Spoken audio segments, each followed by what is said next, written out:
স্নেহ মমতা আমি জানাচ্ছি এবং আমাদের এই যে মঞ্চটি এখানে অনুষ্ঠান করার জন্য দিয়েছেন সেটাকে নিয়ে একটা বিস্তারিত বক্তব্য আমাদের আইসি বহরমপুর সাহেব রেখেছেন।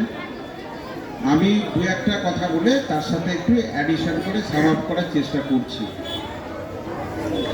সেটা হচ্ছে, দেখুন, এই যে আমরা যারা আজকে মঞ্চে বসে আছি, প্রশাসনিক যারা এখানকার আধিকারিক আছি এবং আপনারা, এরা কেউ কিন্তু আলাদা নয়।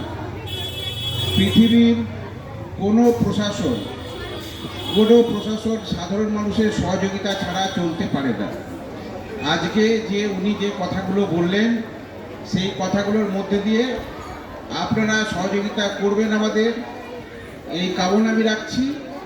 সহযোগিতার মাধ্যমে কি আপনি যে বিপদে পড়ে খবরটাও দিচ্ছেন, সেটাও একটা আপনি সহযোগিতা করছেন যাতে দুষ্কৃতিকারীদের ধরা যায়।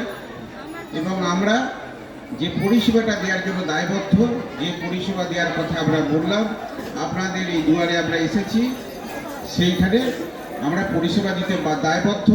তার কারণ আপনাদের আইসি সাহেব আগেও বলেছে, আমরাও বলছি যে আপনাদের করের দাতায়, করদাতাদের টাকায় কিন্তু আমাদের বেতন হয়। আমরা জানি যে আমাদের কর্তব্য আমাদের করতে হবে। এই কথা বলে আমি দু একটা কথা বলছি যে এই যে ফেসবুকের কথা উঠে এসেছিল, সেখানে আমি ওর সাথে একটু যুক্ত করছি। দেখবেন ফেসবুক বা ইউটিউবে আমাদের কাছে অনেক রকম তথ্য আসে। এই তথ্য আসাটা আপনার হাতে নেই, কেউ পাঠিয়ে দিতে পারে। সেইখানে কোনো একটা বিতর্কিত তথ্য থাকতে পারে। সেই তথ্যটা যখন আপনার কাছে চলে এলো তখনও পর্যন্ত কিন্তু আপনার কোনো অপরাধ হচ্ছে না, কিন্তু সেটাতে যখনই আপনি কোনো প্রতিক্রিয়া দেখাচ্ছেন বা ওটাকে শেয়ার করছেন, আই রিপিট, ওটাকে শেয়ার করছেন, তখন আপনি কিন্তু সমদেশে দোষী হলেন। ভুলেও কিন্তু কোনো রিয়াকশান, প্রতিক্রিয়া দেখানো যাবে না, তারপরে রিয়াকশান দেওয়া যাবে না বা শেয়ার করা যাবে না। কারণটা কি?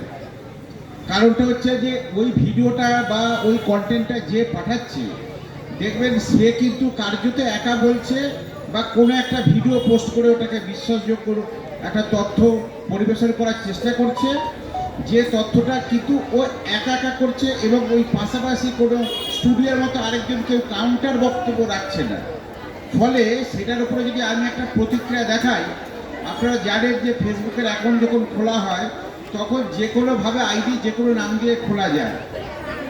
তাহলে আপনাদের কি করতে হবে? আপনাদের আইনের মাধ্যমে যেতে হবে।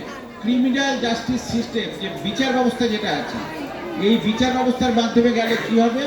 আমাদের ওই আইপি অ্যাড্রেস ধরে প্রকৃত কে ওটা পাঠিয়েছিল তাকে শনাক্ত করে তাকে আইনের যে শাস্তির মাধ্যমে, আইনের যে শাস্তি আছে, সেই বিধান যেটা আছে, সেই বিধানের মাধ্যমে শাস্তি দেওয়া যাবে। এবারে দেখুন, আইনের রাস্তাটা কিন্তু খুব কঠিন।